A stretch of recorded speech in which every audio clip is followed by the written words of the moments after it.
Karmic Action and Mind by William Quan Judge, read by Dave Marsland of Cardiff Theosophical Society. In respect of karmic action, it is well to recall the statement of Patanjali that works exist only in the shape of mental deposits. Book 2, Aphorism 12a. By works is here meant karma, the stock of works or action.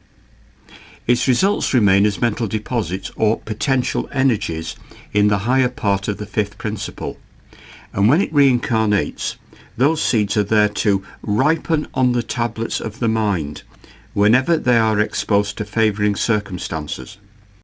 Sometimes they remain dormant for want of something to arouse them, as in the case of children.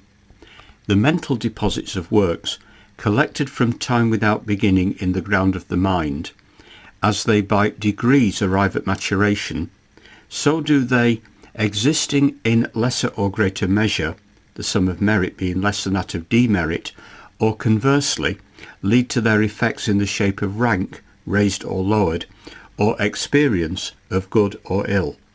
Book 2, Aphorism 13b. The mind energizes and impels us to fresh action. The impulse lies within, in germ, and may be ripened by interior or exterior suggestion. Can we then be too careful to guard the ground of the mind, to keep close watch over our thoughts? These thoughts are dynamic. Each one as it leaves the mind has a vis viva of its own, proportionate to the intensity with which it was propelled.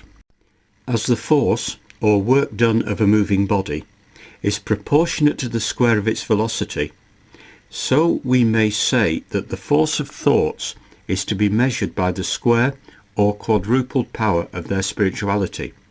So greatly do these finer forces increase by activity. The spiritual force, being impersonal, fluidic, not bound to any constricting centre, acts with unimaginable swiftness. A thought, on its departure from the mind, is said to associate itself with an elemental.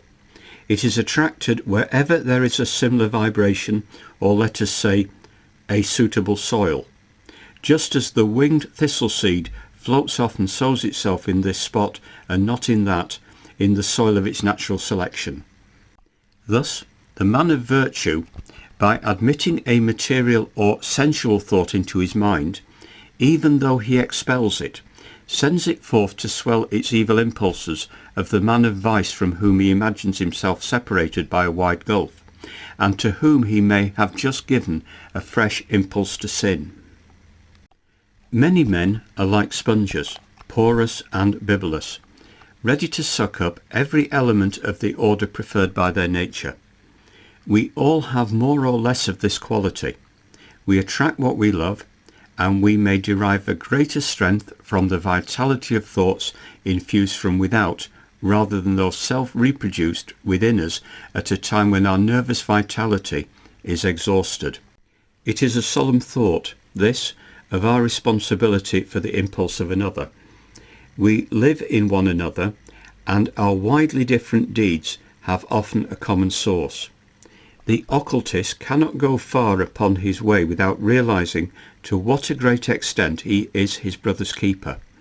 Our affinities are ourselves, in whatever ground they may live and ripen.